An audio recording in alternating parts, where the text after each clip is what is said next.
नमस्कार दोस्तों, स्वागत है आप सबका एंगल ट्रायंगल क्लासेज में। दोस्तों आप सब देख रहे हैं अपना पसंदीदा चैनल एंगल ट्रायंगल क्लासेज, जिस पर आपको पढ़ाया जाता है क्लास 9 का मैथ। और अब दोस्तों आपके लिए एक सरप्राइज है आज के लिए। ये सरप्राइज है दोस्तों, क्योंकि अब हम फिजिक्स भी स्टार्ट करने वाले हैं, क्लास 9 का साइंस भी हम इसमें स्टार्ट करने वाले हैं। तो दोस्तों साइंस भी आप देखिएगा जरूर। चलिए दोस्तों, आज हम बात करेंगे चतुर्भुज का दूसरा लेक्चर, जिसमें आपको बताया जाएगा समांतर चतुर्भुज के बारे में। बिल्कुल अच्छे से समांतर चतुर्भुज के बारे में बताया जाएगा। दोस्तों बात करते हैं समांतर चतुर्भुज के गुण के बारे में। देखिए, प्रॉपर्टीज ऑफ पैरेललोग्राम। ठीक है, यहाँ देखिए पहला है समांतर चतुर्भुज की सम्मुख भुजाएं बराबर होती हैं। तो समांतर चतुर्भुज एक ऐसा चतुर्भुज होता है जिसकी सभी भुजाएं बराबर होती हैं। आमने सामने की भुजाएं समांतर होती है और आमने सामने की भुजाएं ही बराबर होती है। ठीक है, आमने सामने की भुजाएं समांतर होती है। जैसे कि यहाँ देखिए AB समांतर है DC के और BC समांतर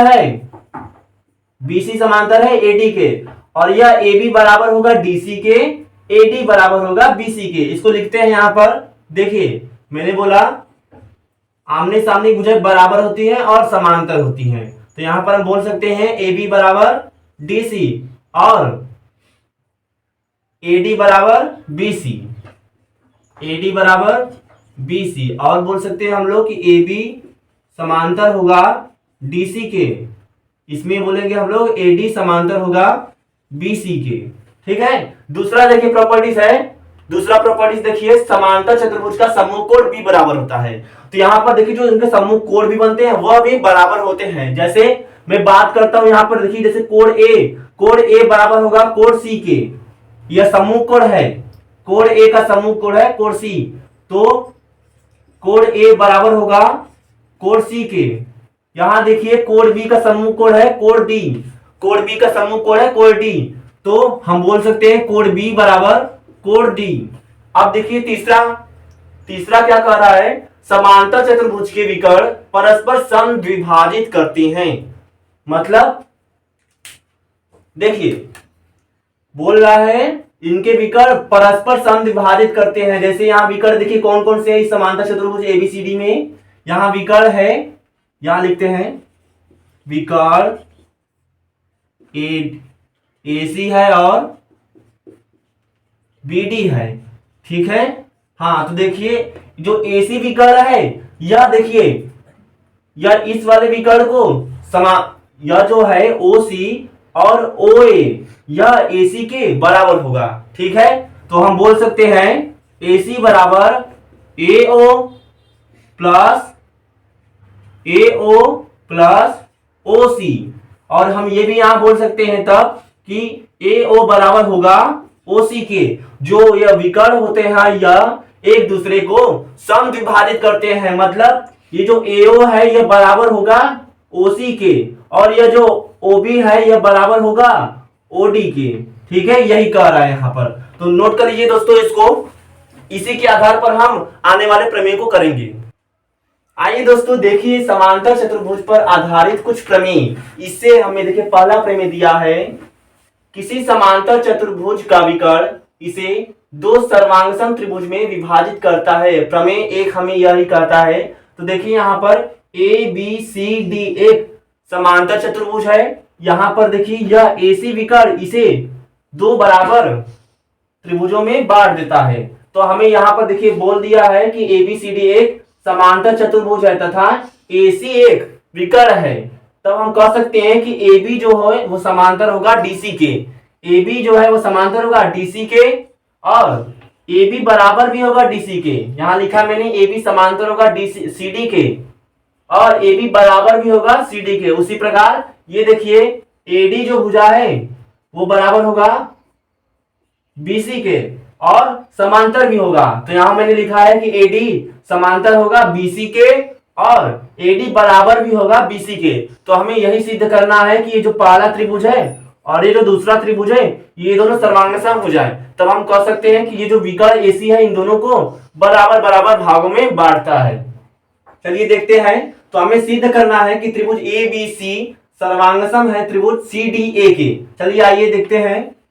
तो यहाँ देखिए पहले देखिए त्रिभुज ए बी सी में, त्रिभुज ए बी सी में देखिए यह कोण ए, यहां देखिए कोण बी ए सी, कोण बी ए सी, यह जो कोण जहां बनता है ना, ये जहां बनता है यह बी और सी के बीच में, जो भी कोण बनता है वह जो भुजाएं शीर्ष है उनके बीच में वह पॉइंट आना चाहिए, वह बिंदु आना चाहिए। ठीक है, तो हम इसे बोलेंगे बी ए सी, कोण बी ए सी बराबर है कोण इसके, देखिए यह दोनों एकांतर कोण है, इसलिए और यह ए बी डीसी के समांतर है, तो इनके एकांतर कोण बराबर होंगे। तो हम कह सकते हैं कि कोण बी ए सी बराबर होगा कोण डी सी ए के। यहां लिखिए कोण बी ए सी बराबर होगा कोण डी सी ए के। यह हम किससे कह सकते हैं कि यह दोनों एकांतर कोण है, यहां लिखते हैं एकांतर कोण है। ठीक है, और यह एकांतर कोण कैसे है, क्योंकि ए बी भुजा डीसी के समांतर है, इसलिए इनके एकांतर कोण बराबर होंगे, जो कि मैंने यहां पर लिख दिया है ए बी सी डी के बराबर है, या डीसी बोलिए या सी डी बोलिए, तो हम यह कह सकते हैं। ठीक है, अब देखिए इसमें देखिए जो त्रिभुज ए बी सी और त्रिभुज ए बी सी और त्रिभुज डी सी ए में देखिए यह एसी जो है विकर्ण ये दोनों में आ रहा है, दोनों त्रिभुजों में आ रहा है, तो एसी भुजा उभयनिष्ठ है, तो हम बोल सकते हैं एसी बराबर त्रिभुज ए बी सी में एसी बराबर है त्रिभुज डी सी ए में एसी। ठीक है, तो हम इसे बोल सकते हैं यह उभयनिष्ठ है दोनों त्रिभुजों में। ठीक है, आइए देखिए अब अगला देखते हैं, इसमें और देखना है अभी। देखिए हमें अब एक और अगर कोण हम बराबर दिखाते हैं तो हम इसे कह सकते हैं एंगल साइड एंगल से कि यह दोनों त्रिभुज सर्वांगसम है। तो देखिए एक कोण और बचता है त्रिभुज ए बी सी में, देखिए यह कोण बी बराबर है त्रिभुज C D A, C D A में देखिए ये बराबर है इसके। ठीक है, ये वाला कोण बराबर है कोण डी के, कोण बी बराबर है कोण डी के। कैसे हम कर सकते हैं, क्योंकि हमें दे दिया है कि ए बी सी डी एक समांतर चतुर्भुज है, तो इनके सम्मुख कोण भी बराबर होंगे, जैसा कि मैंने अभी अभी पढ़ाया था आपको। तो देखिए हम कह सकते हैं कि कोण ए बी सी, कोण ए बी सी बराबर होगा कोण ए डी सी के। ठीक है दोस्तों, यह हम किससे कह सकते हैं, क्योंकि यह दोनों, यह ए बी सी डी एक समांतर चतुर्भुज है जिसमें उनके सम्मुख कोण बराबर होते हैं, तो हम यहां लिख सकते हैं सम्मुख कोण बराबर होते हैं। ठीक है, यहां इतना लिख देंगे सही रहेगा, सम्मुख कोण बराबर होते हैं समांतर चतुर्भुज के। यह आपको रीजन लिखना होगा, तभी इस परीक्षा में नंबर मिलेंगे, नहीं तो नहीं मिलेगा। तो देखिए हम कह सकते हैं इसे, देखिए कोण भुजा कोण, यहां देखिए कोण भुजा कोण, और त्रिभुज एडीसी में देखिए कोण भुजा कोण, इससे हम कह सकते हैं एंगल साइड एंगल से दोनों त्रिभुज सर्वांगसम हैं। तो यहां पर लिखते हैं, यहां देखिए हम कह सकते हैं कि त्रिभुज ए बी सी सर्वांगसम होगा त्रिभुज सी डी ए के। ठीक है, यह हम कह सकते हैं एंगल साइड एंगल से। ठीक है, यह हम एंगल साइड एंगल से कह सकते हैं कि दोनों त्रिभुज सर्वांगसम हैं। तो हम लिख देते हैं यहां पर प्रूव्ड, हमने यह सिद्ध कर दिखाया। ठीक है, नोट कर लीजिए इसे, यह काफी इंपॉर्टेंट है और यह प्रमेय आपकी परीक्षा में भी पूछता है बहुत बार। आइए दोस्तों देखिए दूसरा प्रमेय कहता है समांतर चतुर्भुज की सम्मुख भुजाएं बराबर होती हैं। यह दूसरा प्रमेय है। तो मैंने यहाँ पर देखिए आपके लिए समांतर चतुर्भुज बनाया है ए बी सी डी, समांतर चतुर्भुज ए बी सी डी है। हम जानते हैं समांतर चतुर्भुज में कि इनकी आमने सामने की भुजाएं समांतर और बराबर होती है, और बात करें कोण की तो इनके सम्मुख कोण बराबर होते हैं, हम ये भी जानते हैं। चलिए दोस्तों देखिए लिखा, इसमें हमें क्या क्या दे दिया है, हमने लिख दिया है पहले से ही। ए बी सी डी एक समांतर चतुर्भुज है जिसमें ए बी समांतर है डीसी के, ए बी जो है यह समांतर है डीसी के, यह इसके समांतर है, और बराबर भी है, मैंने लिखा है ए बी बराबर डीसी। और देखिए ए डी समांतर है बीसी के, ए डी जो भुजा है वो समांतर है BC के और बराबर भी है, मैंने लिखा है AD बराबर BC।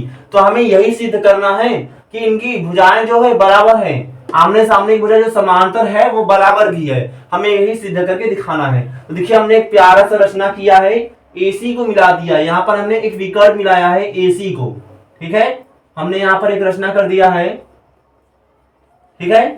तो देखिए अब उत्पत्ति हमें सिद्ध करना है, अब हम प्रूफ करते हैं। देखिए DCA, कोण DCA कहां है, देखिए कोण DCA, यह वाला कोण, यह कोण DCA किसके समांतर होगा, कोण सॉरी कोण ADC, हाँ देखिए इस त्रिभुज में, देखिए त्रिभुज ADC में कोण ये जो है DCA यह बराबर होगा कोण इसके, ठीक है, कोण BAC के बराबर होगा। यहां मैंने लिखा है कोण DCA बराबर है कोण BAC के।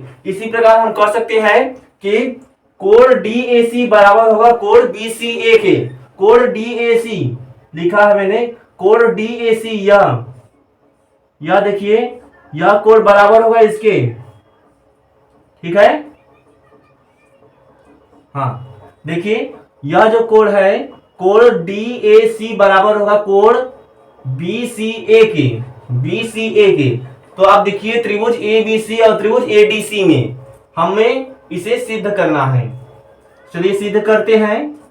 यहां देखिए अगर दोनों त्रिभुज सर्वांगसम सिद्ध हो जाते हैं तो हम कह सकते हैं इनकी सभी भुजाएं बराबर होंगी, मतलब इनके जो जो हमें पूछा है वह सभी स्थितियां हमें प्राप्त हो जाएंगी, ठीक है। तो चलिए सिद्ध करते हैं। देखिए त्रिभुज ADC, त्रिभुज ADC मैंने लिखा है त्रिभुज ABC ना, हाँ यहाँ ADC लिखा है, त्रिभुज ABC और त्रिभुज ADC में, तो पहले त्रिभुज ABC में देखिए यहाँ पर देखिए इसमें कोण जो है CAD, कोण CAD यह वाला कोण बराबर होगा त्रिभुज ADC में इसके।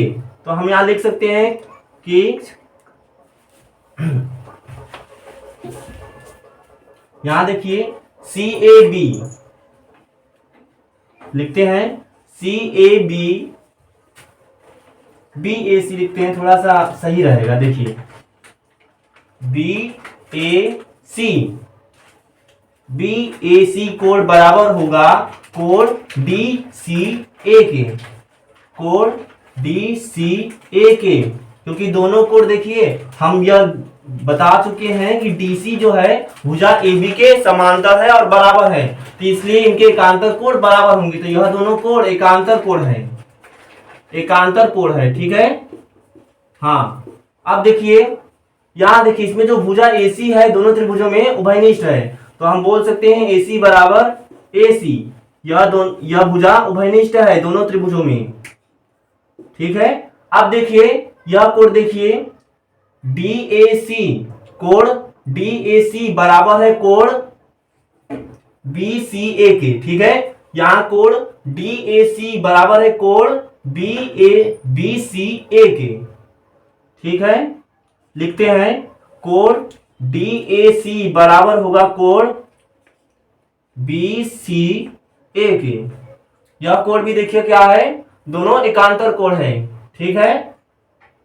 यहां लिख लेते हैं एकांतर कोण, और हम जानते हैं कि समांतर चतुर्भुज के सम्मुख कोण बराबर होते हैं और उनके एकांतर कोण भी बराबर होते हैं, ठीक है। हाँ तो हम देखिए यहां पर एंगल साइड एंगल से इस दोनों त्रिभुज को, ये पहला त्रिभुज ये दूसरा त्रिभुज, दोनों त्रिभुजों को हमने सर्वांगसम दिखा दिया। तो हम कह सकते हैं कि त्रिभुज ABC सर्वांगसम होगा त्रिभुज ADC के, ठीक है। यह हमने एंगल साइड एंगल से यह सिद्ध कर दिया। तो हम कह सकते हैं कि इनकी भुजाएं जो हैं मतलब DC जो है वह बराबर होगा AB के, और AD बराबर होगा BC के, AD बराबर होगा BC की, हम CP/CT से कह सकते हैं, ठीक है। तो नोट कर लीजिए दोस्तों, बहुत ही प्यारा था यह प्रमेय, इसको मैं अंडरलाइन कर देता हूं, ठीक है। देखिए हमने यह सिद्ध कर दिया है, यहां पर था, ठीक है। यही हमें सिद्ध करना था ना, तो यहां पर देखिए हो गया ए बी बराबर डी सी और ए डी बराबर बी सी। यहां लिख लेते हैं प्रूव्ड। क्वेश्चन कर लेते हैं। देखिए पहला क्वेश्चन मैंने आप लोग के लिए लिखा है, आकृति में, इस आकृति में आपको ए बी सी डी एक समांतर चतुर्भुज दिख रहा है। तब यहाँ उपस्थित देखिए जो कोण है, कोण ए, कोण बी, कोण सी और कोण डी के मान ज्ञात करने हैं आपको। तो देखिए कैसे ज्ञात करेंगे। यहां पर देखिए कोण ए कितना होगा, कोण बी, इन सभी को लिख लेते हैं, कोण सी और कोण डी। तो कोण ए देखिए कितना होगा, यहां देखिए 2x है, 2x नहीं होगा, इसको समझिए पहले। देखिए यह कितना है 3x, तो इसका एकांतर कोण कौन होगा, ये होगा। ये भी कितना होगा, तो 3x होगा। एकांतर कोण के वजह से हम कह सकते हैं कि यह 3x है तो यह भी 3x होगा। और यहां देखिए ये 2x है तो ये भी कितना होगा, 2x होगा एकांतर कोण। यहां देखिए ये 5x है तो ये 5x दिया है, ठीक है। तो यहाँ कोण ए कितना हो जाएगा, 3x प्लस 2x। कोण बी है 5x प्लस कोण सी कितना है, 2 और 3 5x। यहां लिख लेते हैं 2x प्लस 3x, ठीक है। कोण डी देखिए, कोण डी है 5x। अब इनको जोड़ देते हैं, 2 3 5x हो जाएगा। यहां देखिए कोण बी भी हो जाएगा 5x, ये तो पहले से ही लिखा है। यहां देखिए 2 3 5x, ठीक है। अब यहां देखिए आपको एक त्रिभुज दिख रहा है, त्रिभुज ए बी सी। त्रिभुज ए बी सी में देखिए हम जानते हैं कि किसी त्रिभुज के तीनों कोणों का योगफल 180 डिग्री के बराबर आता है। तो त्रिभुज ए बी सी में देखिए हम बोल सकते हैं कि 2x plus 5x plus 3x बराबर 180 डिग्री। इनको जोड़ेंगे तो आ जाएगा 10x बराबर 180 डिग्री। यहां से x बराबर मान निकलेगा आपका 18 डिग्री। तो यहां रखते हैं मान। देखिए जब हम कोण ए में रखते हैं तो 5 गुना 18 कितना हो जाएगा, 90। कोण बी, यहां देखिए 5x दिया है तो 5 गुना 18, x का मान 18 रखेंगे तो आएगा 90 डिग्री, ठीक है। कोण सी देखिए ये भी 5x है तो यानी सभी 90 डिग्री आ रहा है, सभी का 5x है ना। तो कोण डी भी देखिए 5x है तो 5 गुना 18 90 डिग्री। तो यह सभी मान है। नोट कर लीजिए इस क्वेश्चन को। आइए दोस्तों दूसरा क्वेश्चन करते हैं। देखिए दूसरा क्वेश्चन है, आपको चित्र दिख रहा होगा, यहाँ पर एक ABCD एक चतुर्भुज है। इसमें बोल रहा है कि एक चतुर्भुज के 3 कोण क्रमशः 110 डिग्री, 80 डिग्री और 40 डिग्री है। तब चौथे कोण डी का मान बताइए। देखिए क्या करेंगे, हम जानते हैं कि किसी चतुर्भुज के चारों कोणों का योगफल 360 डिग्री होता है। तो हम बोल सकते हैं कि कोण ए प्लस कोण बी प्लस कोण सी प्लस कोण डी बराबर 360 डिग्री, ठीक है। सभी के मान दिए रखिए यहाँ पर। कोण ए का मान 110 डिग्री प्लस कोण बी का 80 डिग्री, कोण सी का 40 डिग्री है और कोण डी का हमें बताना है, ठीक है। तो लिखते हैं 360 डिग्री। तो यहां देखिए कोण डी बराबर हो जाएगा 360 डिग्री माइनस, इन सबको जोड़िए, देखिए 110 80 190 और 40 230। तो यहाँ पर 230 घटा देंगे, इनको इधर लाएंगे, बराबर में पक्षांतर करेंगे तो 230 माइनस 230 हो जाएगा। अब देखिए कोण डी बराबर हो जाएगा, इसको घटाइए। देखिए 0 में से 0 सब्ट्रैक्ट करेंगे 0, 6 में से 3 सब्ट्रैक्ट करेंगे 3 में से 2 सब्ट्रैक्ट करेंगे 1 आएगा। तो कोण डी हो जाएगा आपका 130 डिग्री, ठीक है दोस्तों। चलिए दूसरा क्वेश्चन देखिए। दूसरा क्वेश्चन है कि यदि किसी चतुर्भुज के कोण 3 संबंधे 5 संबंधे 9 संबंधे 13 के अनुपात में है, तब सभी कोणों का मान ज्ञात कीजिए। यहां लिखते हैं, हमें अनुपात दिया है। हाँ देखिए इस त्रिभुज में, देखिए इस चतुर्भुज में देखिए हमें अनुपात दे दिया है सभी कोणों का। यहां लिखते हैं अनुपात दिया है 3 संबंधे 5 संबंधे 9 संबंधे 13। तो बोला है कि सभी कोण बताइए। यहाँ पर चारों कोणों का मान अनुपात के रूप में दे दिया है। तो यहां से हम जानते हैं कि दोस्तों कि सभी कोणों का योगफल 360 डिग्री के बराबर होता है। एक चतुर्भुज के सभी कोणों का योगफल 360 डिग्री के बराबर होता है। तो हम कह सकते हैं, यहां देखिए माना पहला कोण हो जाएगा 3x, ठीक, दूसरा कोण हो जाएगा 5x और तीसरा कोण हो जाएगा 9x, चौथा कोण हो जाएगा 13x। तो चारों को जोड़ेंगे तो कितना आ जाएगा, 360 डिग्री के बराबर आ जाएगा। इनको जोड़ते हैं 3x plus 5x plus 9x plus 13x, तो कितना आ जाएगा देखिए, 5 3 8x, 8x 9x, 17x 17x और 3x 20, 20 10 30x हो जाएगा। ठीक है, 30x बराबर 360 डिग्री। तो x बराबर आ जाएगा देखिए 360 बटे 30 डिग्री। 3 से 3 कट जाएगा, 3 एकम 3, x बराबर आ जाएगा आपका 12 डिग्री। तो पहला कोण 3x माना था, यहां लिखते हैं 3x, तो 3x पहला कोण कितना हो जाएगा, 3 गुणे 12 आ जाएगा 36। दूसरा कोण मैंने माना था 5x, तो 5 गुणे 12 कितना हो जाएगा, 60 डिग्री। तीसरा कोण 9x, तो 9 गुणे 12 144, सॉरी 12 9 108 होता है, 12 9 108 डिग्री। तो तीसरा कोण आपका हो जाएगा 108 डिग्री। चौथा कोण है 13x, तो 13x 13 गुणे 12 करेंगे तो आएगा, देखिए कर लेते हैं, 12 तिहाई 36, 12 एकम 12 3 15। चौथा कोण हो जाएगा आपका 156 डिग्री। तो नोट कर लीजिए इस क्वेश्चन को, ये क्वेश्चन आपके एग्जाम में इस तरह का बहुत बार पूछा जाता है। आइए दोस्तों देखिए अगला क्वेश्चन आपके लिए स्क्रीन पर दिख रहा है, क्वेश्चन मैं पढ़ दे रहा हूं। इस क्वेश्चन को दोस्तों आप करेंगे, ये आपके लिए होमवर्क है। क्वेश्चन सुनिए ध्यान से। क्वेश्चन है कि किसी चतुर्भुज के दो कोण 50 डिग्री और 70 डिग्री है तथा दो अन्य कोण 13 संबंधी 11 के अनुपात में दिया है। ठीक है, तो आपको शेष दोनों कोण का मान ज्ञात करना है। जल्दी से इस क्वेश्चन को सॉल्व करके इसका आंसर मुझे कमेंट में जरूर बताइएगा। तब तक दोस्तों हम इस वीडियो को यहीं पर एंड करते हैं। अगर दोस्तों आपको वीडियो मेरा बहुत ही अच्छा लगा हो तो वीडियो को लाइक सब्सक्राइब शेयर जरूर करिएगा। धन्यवाद।